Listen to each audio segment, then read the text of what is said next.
say good morning to everybody. I was asked by Richard to speak on remittance, but I told him that since most of the company, most of the speaker will be talking about the individual company, I won't be talking about iRemittance, which is the largest non-bank and the only publicly listed remittance company in the Philippines. I'll be talking about remittance, real estate, and retirement, its effect to the Philippine economy now and to the future. So I'll start with remittance, which is our main line of business in iRemit. The Philippines has a long history of labor migration.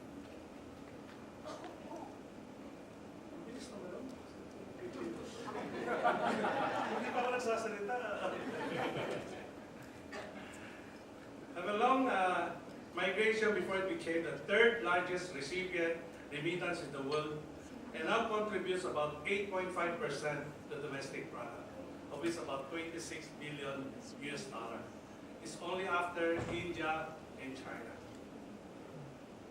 You have to notice that the first major modern mass migration of Filipino followed the immigration reform in the United States in the 1960s in response to the need for more professionals, particularly in the medical and allied fields.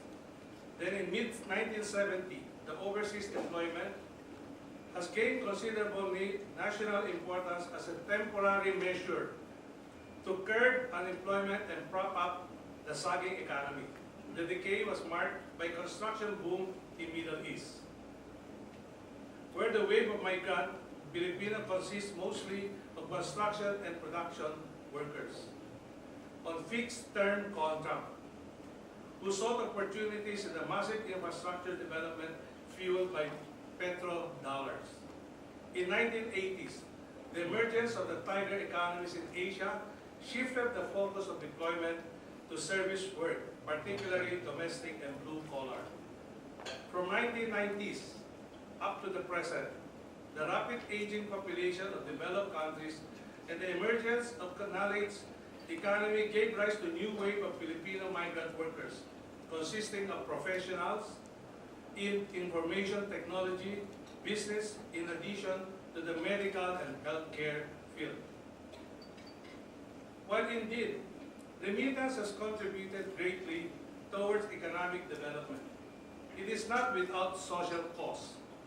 As many members are separated from each other, overseas Filipino workers find it difficult to maintain long-distance relationships, and this often results to separation and eventual annulment of marriages.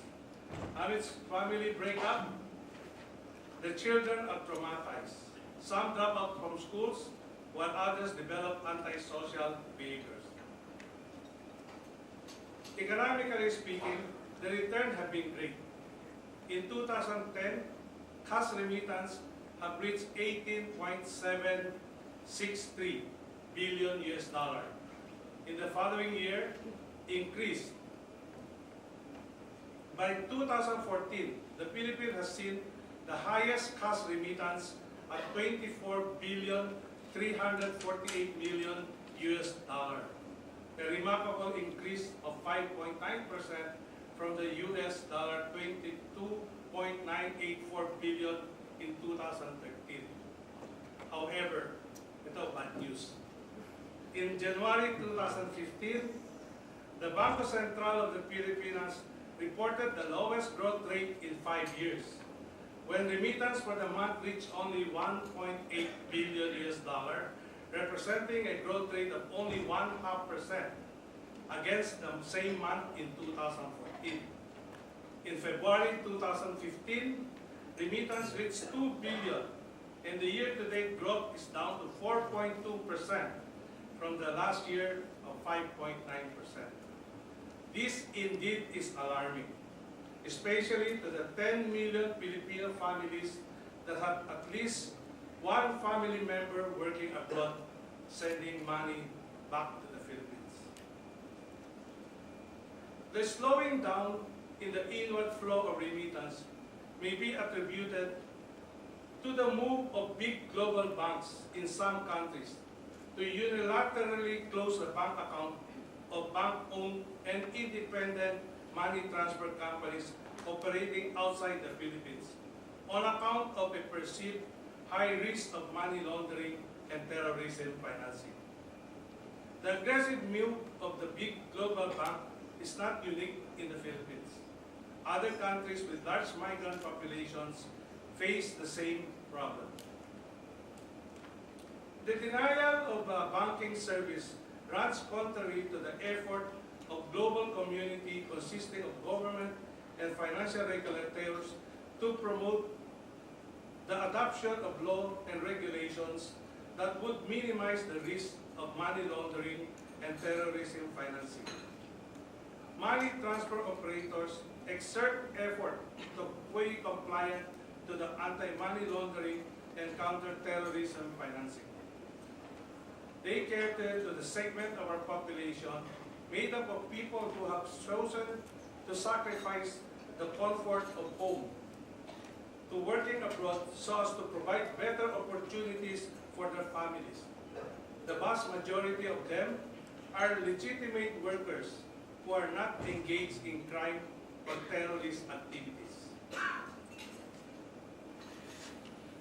The excuse provided by this big global bank that independent bank-owned remittance and companies present a high level of money laundering and terrorism financing risk is far from the truth.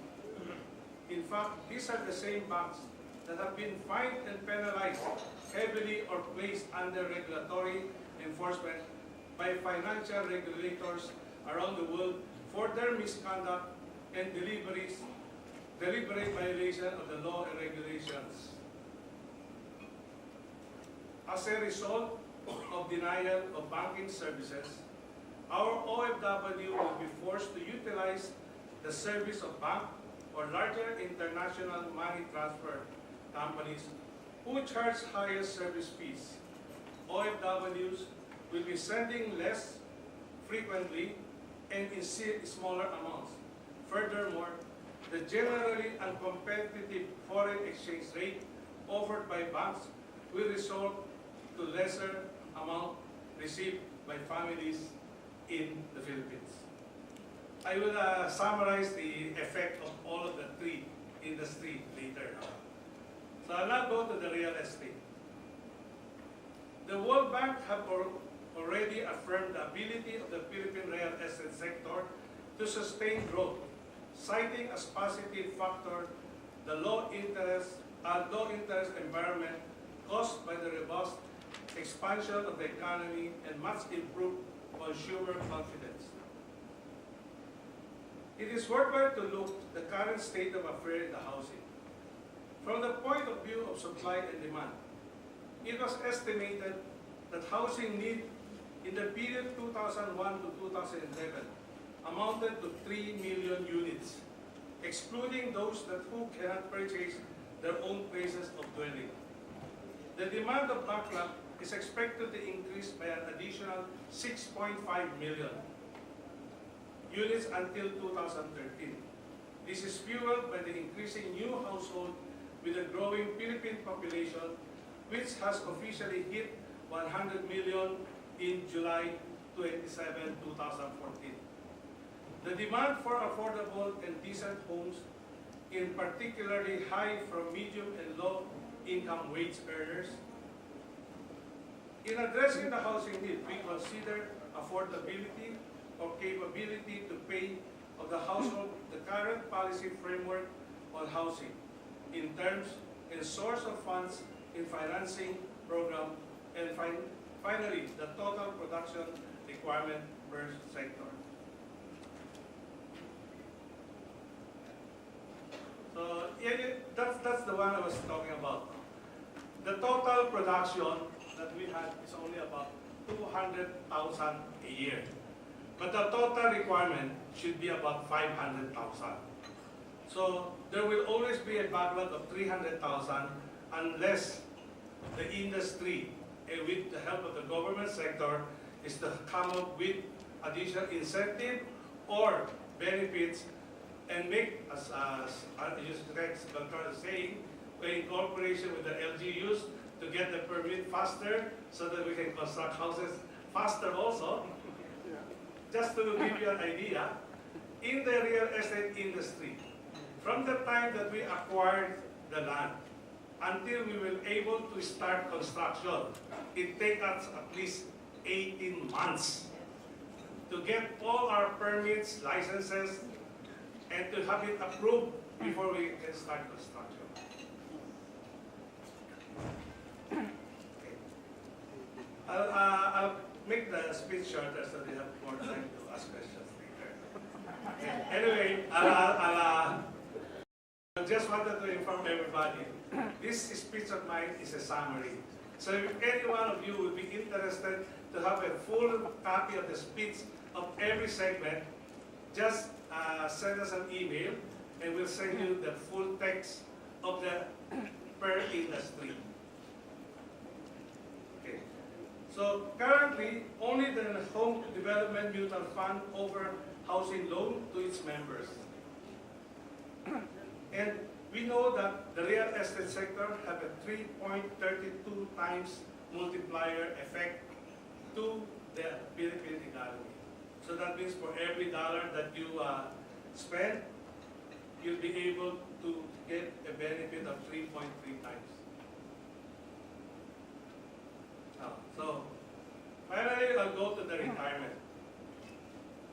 In addition to OFW remittances, medical tourism and business processing outsourcing being the source of inward inflow of foreign funds, there's relatively young industry that has the potential to make a significant contribution to the economic growth of the country.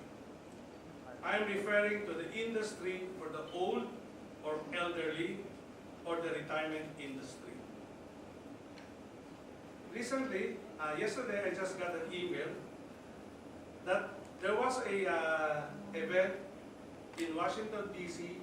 in World Bank Group headquarters last April 16, and this is the topic. Gray areas, aging and public policy choices in Europe and Central Asia and East Asia Pacific. And this is what they have been talking about. I just read the 2 paragraphs na naman. As population ages, the debate over how to manage this demographic trend is heating up. Some say it will lead to an economic crisis, while others say society will benefit from healthy and productive aging. Whether the outcomes are good or bad depends on policy and behavioral changes that will require fundamental shifts in society and economics. This event brings together policymakers, academics, and senior World Bank officials to debate how current demographic trends will impact economic growth, government budgets, health and long-term care system, pension, social welfare, and labor market in countries spanning Europe, Central and East Asia, and the Pacific. So that was the main topic. So siguro kung gusto nyo, pwede nyo hingin yung, you can go to the website of World Bank siguro. Okay? So, Forbes magazine recently named Philippines as one of the 20 best foreign retirement haven in 2015. This was based on the review of factors such as cost of living, cultural attraction, and serenity and safety, local hospitality, weather, availability of adequate health care, and prevalence of English. In the same light, the annual Global Retirement Index published by International Living Magazine placed the Philippines at number 17 in terms of desirability as a retirement destination.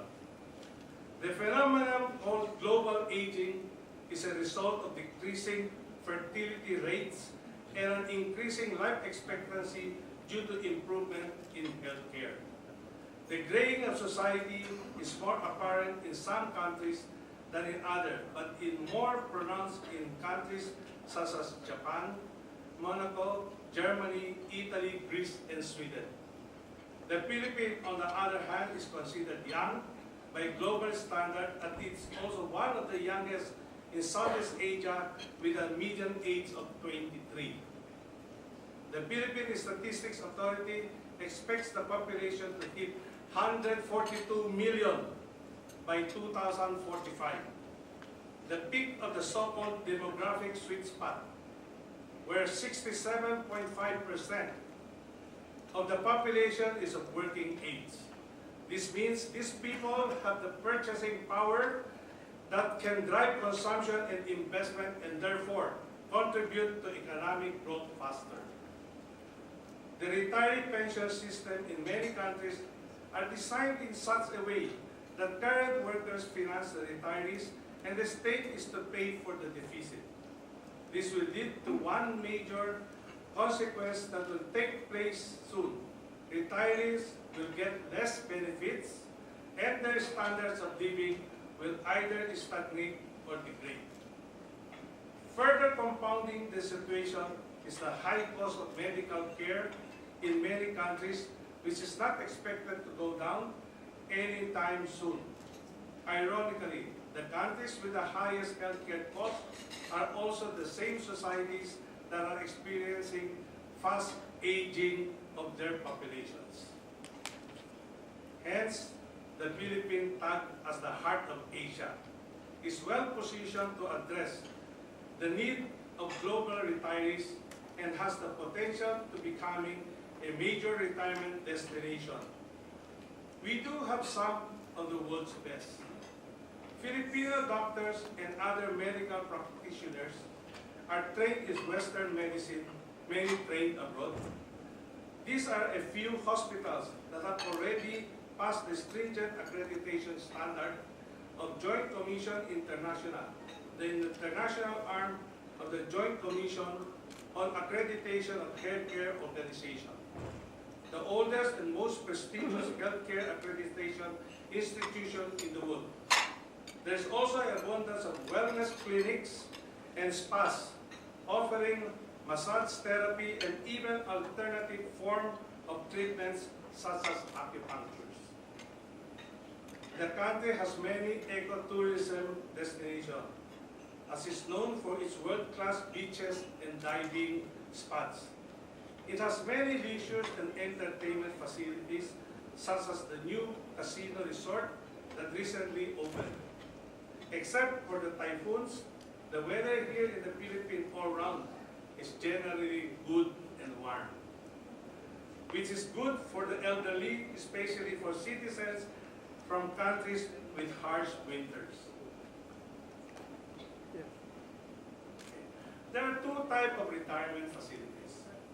One is what we call the retirement village, and the other one is retirement homes. Retirement villages are owned and operated by private companies and staffed with provided continuing services to residents. Because of the many amenities and services that are available in these facilities, the cost of joining one and the regular fee may still prove to be too costly to many retirees pensioners. On the other hand, a group home or retirement home is a private dwelling place or a facility providing 24-hour living accommodation for a fee to retirees who require at minimal assistance in the activities of daily living, personal care service, protection and healthcare service, and who do not yet need the professional health service or a caregiver or a nurse. This kind of facility is more affordable for the retirees or pensioners who, on the average, would expect to receive a pension benefit of between $1,200 or $1,800 a month. That's about 80% of the total retirement pay that a country gives to the retirees in the foreign, not in the Philippines. Many overseas Filipino own properties that remains unoccupied. I think a lot of you knows that one of the first things that the Filipino overseas do when they go abroad and have a lot of money is to bring a big house in their province. Bakit? So that they can tell their neighbor that they make good money and they have a big house. And now the problem comes. Nobody stays in that house. They have to hire a caretaker to take care of the house that they spent a lot of money and it's not producing income. With all of those available, we would like to turn them into productive income.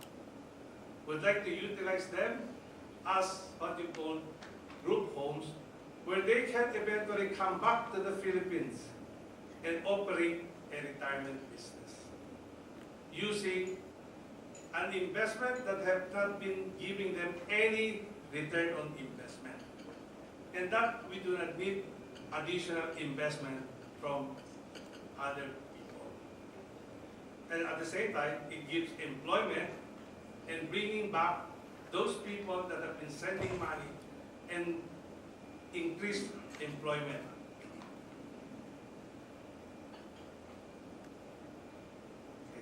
The World Health Organization expects that between 2000 and 2050, people aged over 60 will double from 11% to 22%, and will increase from 605 million to 2 billion retirees. So by kung sino pa sa atin ang buhay by 2050, you'll have 2 billion potential market. Consider, for example, if the country can attract just 1 million of the 605 million retirees today, on an average of $1,500 a month, translated to 12 months, because they have to send every month their pension. So it's going to give you a total of 18 billion a year. And you don't need to send it to other countries, because the retirees is here, the money is going to come here until finally that retiree dies. So we hope that they don't die early.